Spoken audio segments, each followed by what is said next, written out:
ओम नमो नारायण। प्रातःकाल का पावन पवित्र दिन माँ ब्रह्मचारिणी का आज बहुत ही सुंदर अवसर है कि हम कुछ आज अलग सुविचारों के साथ हम लोग आज लेके आएंगे कि आज का जो राहु काल है वो राहु काल हर दिशा क्षेत्र के हिसाब से अलग अलग टाइम समय के अनुसार चेंज होता है। तो 23 सितंबर 2025 काशीपुर में दोपहर 3 बजे से 4:30 तक राहु काल रहेगा।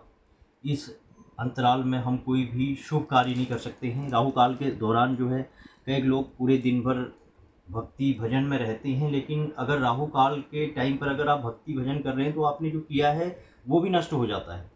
राहु काल अशुभ समय है, अशुभ समय में शुभ कार्य हम नहीं कर सकते हैं।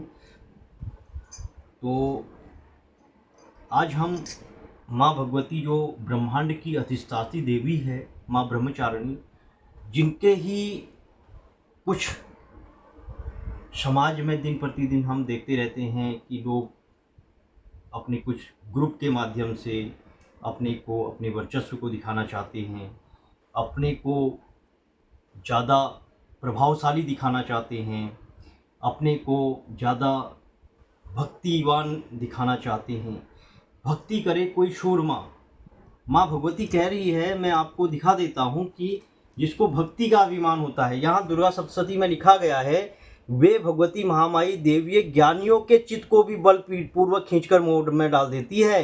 माँ दुर्गे आप स्मरण करने पर सब प्राणियों के भय हर लेती है और स्वस्थ पुरुषों द्वारा चिंतन करने पर उन्हें परम कल्याणमय बुद्धि प्रदान करती हैं। दुख दरिद्रा और भय हरने वाली देवी आपके सिवा दूसरा कोई नहीं है, जिसका चित्त सबके उपकार के लिए हमेशा दयार्द रहता है। वो कह रही है ज्ञानियों के चित्त को भी, जो कहता है कि अपना वर्चस्व दिखाना चाहता है समाज में।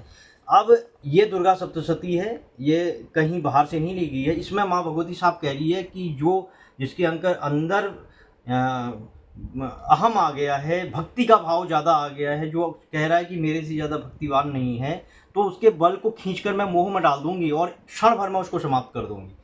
तो एक दुर्गा माता ही ऐसी है, प्रभु ही ऐसे हैं जो निसंदेह देते हैं।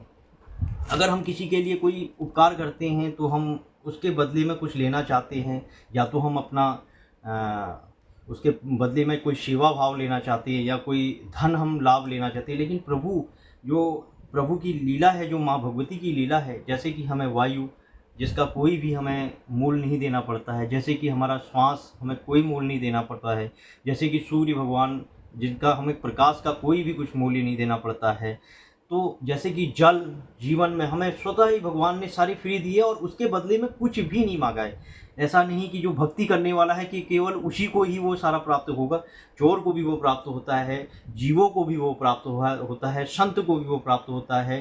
तो इसलिए प्रभु सब में एक है। अगर आपने किसी की तौहीन करी, इस नवरात्रि में विशेष तौर पर ध्यान रखना, जो अपना वर्चस्व दिखाना चाहेंगे, जो अपने को आगे दिखाना चाहेंगे, माँ भगवती स्वयं जानती है इस चीज़ को कि जिसको अगर कोई दरिद्रता है तो वो भगवान ने बनाया है, वो हमने नहीं बनाया है। अगर किसी की तौहीन कर रहे हो तो वो भी गलत है। आप अपने अच्छे बच्चों को संस्कार अच्छे दिलाओ।